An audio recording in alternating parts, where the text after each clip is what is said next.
8:44, welcome back. Thanks for joining us on BT this morning. Well, less than a week to go before America votes for their next president in 2020. And if you're betting on who will win this year, you'll want to listen to our next guest. Joining us now is Allan Lichtman, presidential historian and professor at America University. Allan, thanks for taking the time.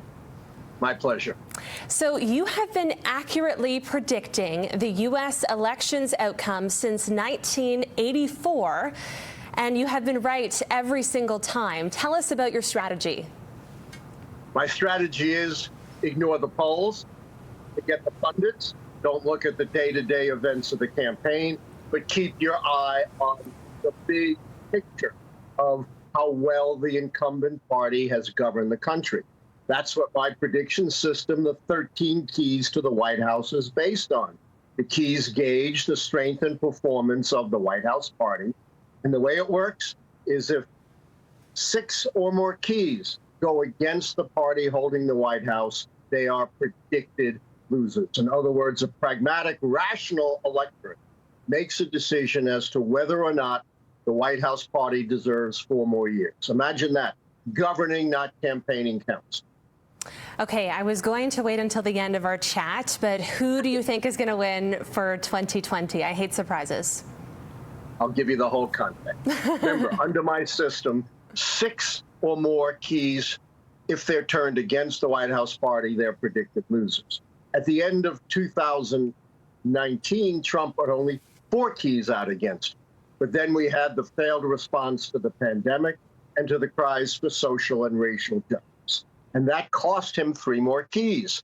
The short-term economic key, because we plunged into a recession, the long-term economic key, because of the relentless negative growth, and the social unrest key, because of what's raging across the land. So Donald Trump is now down 7 keys. And my final prediction is that Donald Trump will become the first sitting president since Bill Clinton beat George H.W. Bush in 1992 to lose re-election, and Joe Biden will be the next U.S.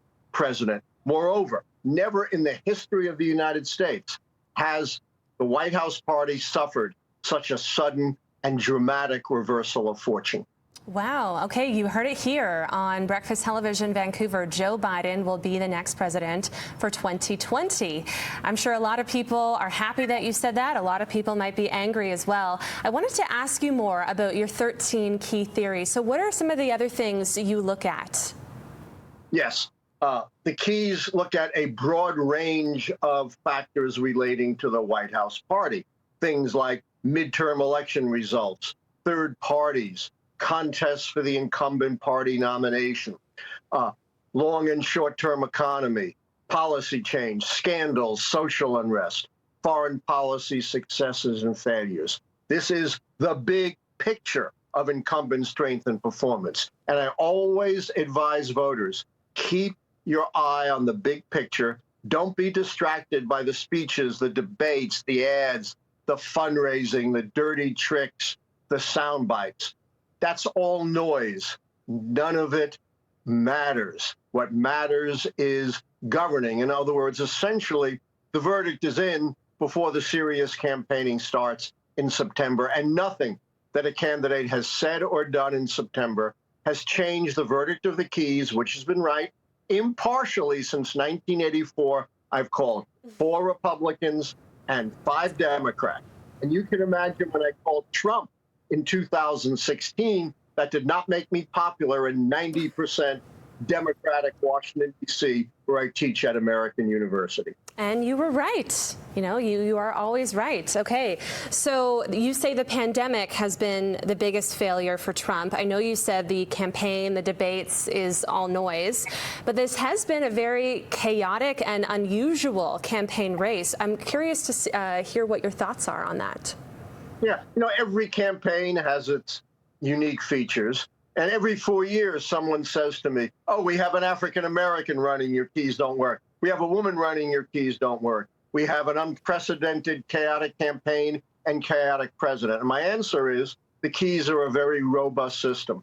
Retrospectively, I developed them all the way back to the election of Lincoln in 1860 and prospectively since 1984. So the keys have endured through enormous changes in our society, our economics, our demography, and our politics. All right, a simple strategy that still seems to be working in 2020. Well, we'll see if it works. I'm looking forward to checking back in with you next week after the U.S. election is called. Allan Lichtman, thank you so much for joining us this morning. My pleasure. All right, it is 8:49 now on Breakfast Television.